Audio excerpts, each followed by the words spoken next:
warahmatullahi wabarakatuh guys. Tadi belum selesai dah kepotong ya guys, keteken mati. Dan tadi ceritanya aku sampai ke Taiwan ini guys. Dulu ceritanya aku tuh kena musibah tahun 2012, tepatnya tuh sekitar bulan 4-an ya.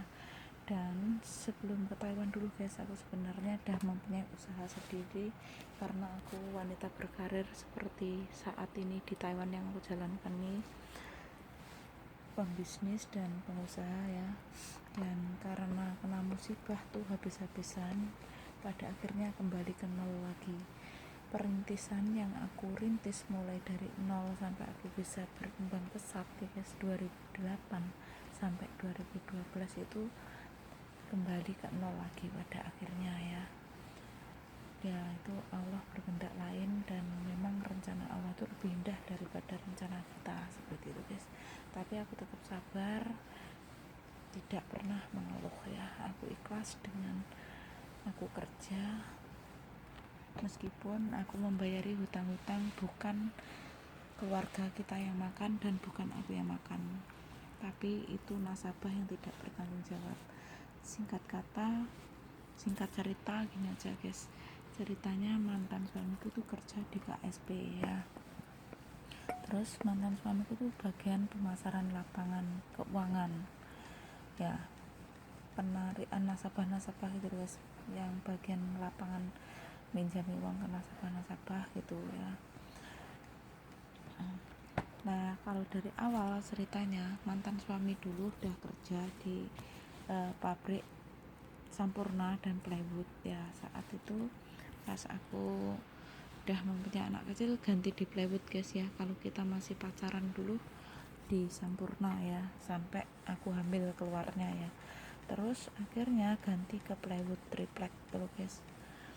Itu sering kena PHK, terus sering kecelakaan tuh mantan suamiku, tangannya kena mesin ya.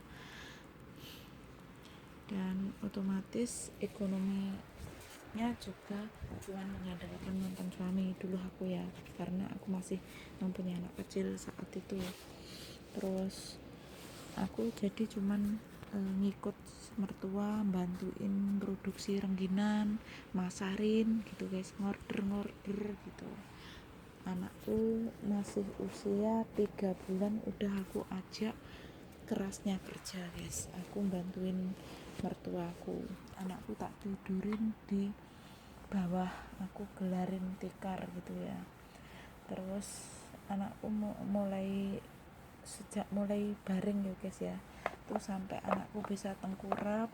Terus anakku umur berapa tuh, 7 bulan ya, pokoknya udah mulai bisa gerak dari apa guys, dari tikar, bisa keluar dari tikar gitu loh guys. Itu aku naikin itu sepeda kereta yang itu guys, pancal itu guys, dan aku ikat pinggangnya pakai selendang. Seperti itulah guys perjuanganku dulu. Jadi tidak semudah yang kalian bayangkan. Aku bisa seperti ini dulu, aku juga menderita guys, ibaratnya melalui lika-likunya kehidupan dah lalui gitu loh. Jadi alhamdulillah sekarang sudah menemukan manisnya, seperti itu. Walaupun rumah tanggaku hancur, tapi aku sudah bersyukur banget aku bisa membahagiakan orang-orang yang aku sayangi, dan sudah bisa menutup hutang-hutang dari para nasabah yang tidak bertanggung jawab itu tadi. Meskipun aku nggak tahu itu uangnya sebenarnya ya guys ya, itu yang berurusan dengan mantan suamiku. Yang jelas katanya sih itu karena nasabah tidak mau membayar gitu guys, otomatis pihak kantor menyuruh kita tanggung jawab lah. Karena di rumah sudah nggak ada apa-apa, dan aku cuma sebagai pengusaha cukup buat makan, dan selebihnya bisa ditabung sedikit demi sedikit ya guys, dan udah masuknya ke situ juga ya, kita nggak mempunyai modal lagi. Dan pada akhirnya aku untuk memutuskan ke Taiwan ini guys, padahal aku tuh sangat takut banget guys ke Taiwan ceritanya, karena masa mudaku aja aku nggak ada niatan ke luar negeri gitu loh. Dan di saat itu hutangku semakin banyak dan semakin banyak. Pihak kantor itu datang. Umurku tuh saat itu masih kurkuran guys, belum sampai 30 ya, kena musibah itu. Terus itu aku sama mantan semua itu sebelum ke Taiwan ya, 2 tahun sebelum ke Taiwan sudah bangun lantai 1, lantai 2 dan samping gitu ceritanya. Dan semakin hari hutangnya tuh dari kantor totalannya semakin tambah. Aku tuh semakin drop guys, karena seusia aku ya, saat itu masih umur 28 kayaknya aku ya. Terus itu aku sakit guys, tapi aku selain aku menjalankan usahaku sendiri, aku dulu juga diminta dengan depannya bosku dulu guys. Bos aku jadi sales dan pembantu kenal mantan suamiku itu. Tapi dia grosir jajan ya, jajan lebaran, jajan snack tuh guys. Aku disuruh bantuin dia. Nah aku ya jujur guys, aku sudah mencari usaha sendiri. 2 minggu sekali aku setor barang ke Ponorogo dan narik uang sebegitu. Terus dia nggak apa-apa, waktunya narik izin gitu. Terus pada akhirnya tuh aku mau guys kerja di situ ya, dengan gaji saat itu pertama digaji dia 500.000 guys, sama tuh bos yang ngajak aku. Dan pada akhirnya aku setiap 2 minggu sekali izin aku setor baju, sepatu, sandal, tas ke daerah Ponorogo, daerahku asliku ya guys, ke asalku di rumah ibuku lah, karena aku ngikut mantan suami dulu ceritanya. Terus aku jualannya tuh di rumah ibuku. Itu 2 minggu sekali aku setor barang, tarik uang begitu ya. Terus aku izin sama bos yang ngajak aku grosir snack itu tadi dulu guys. Udah izin 2 kali atau 3 kali gitu loh, kok setiap gajian gak dipotong gitu. Jadi aku kesungkan gitu guys. Akhirnya aku memutuskan aku tidak menjalankan usahaku, biar mantan suamiku yang jalankan gitu guys. Ternyata aku percayakan pada mantan suamiku, maksudnya aku suruh nagih itu nggak keluar uangnya gitu loh, mintanya aku. Jadi terpaksa kadang aku pulang kerja capek itu ya aku usahakan menemui para pelangganku gitu guys. Banyak pelangganku dulu ceritanya guys, ada 20 desa yang aku sampari gitu, yang aku datangin. Padahal aku dulu meskipun rumahku Ponorogo tuh nggak tahu guys desa-desa areal situ gitu loh. Terus karena itu berkat bapakku yang kenalin, dan saat pengenalan pertama itu guys, aku tuh modalku sangat receh banget. 50.000 aku sodorkan ke bos besar, karena itu aku sudah darurat banget ya guys saat itu ya, kritisnya. Jadi aku tuh posisiku di mana itu udah merasakan aku memegang uang ya udah nggak kaget, sama sekali tidak memegang uang ya udah nggak kaget gitu guys, ibaratnya seperti itu. Karena semua kehidupan sudah aku lalui, pahit manis lika-likune cobaan sudah aku jalani. Jadi itu nggak kaget gitu guys, dimanapun posisiku sudah biasa gitu loh. Jadi ibaratnya kayak aku sini guys berjuang demi menutup hutangnya nasabah, tapi justru rumah tanggaku menjadi korban.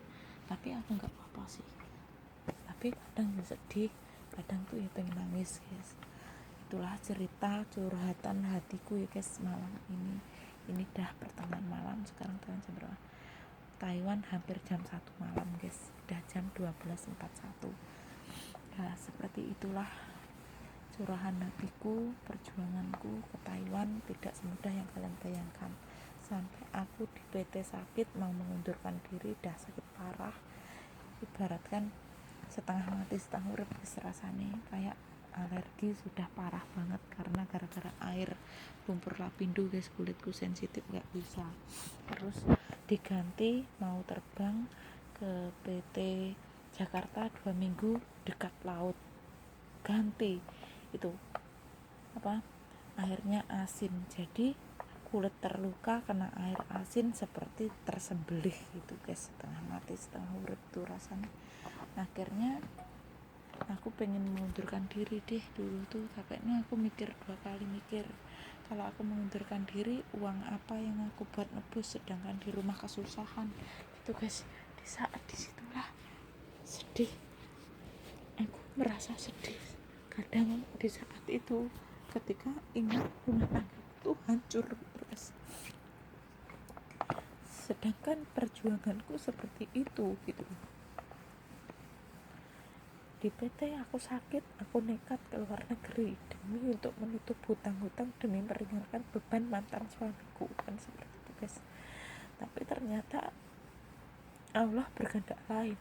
Rumah tanggaku diberi cobaan dengan kehancuran dan tidak ada persatuan lagi gitu. Pada akhirnya berujung perceraian. Dan sebenarnya ya aku pinginnya merubah nasib guys.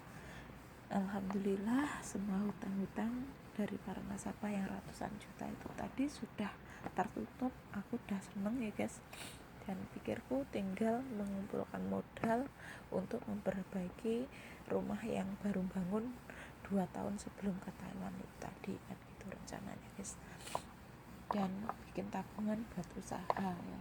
Tapi Allah berencana lain. Ternyata rumah tanggaku diuji seperti ini. Pada akhirnya 2021 bulan 1 ini dasar resmi cerai. Seperti itu. Kalau namanya perjuanganku seperti itu guys, perjuanganku.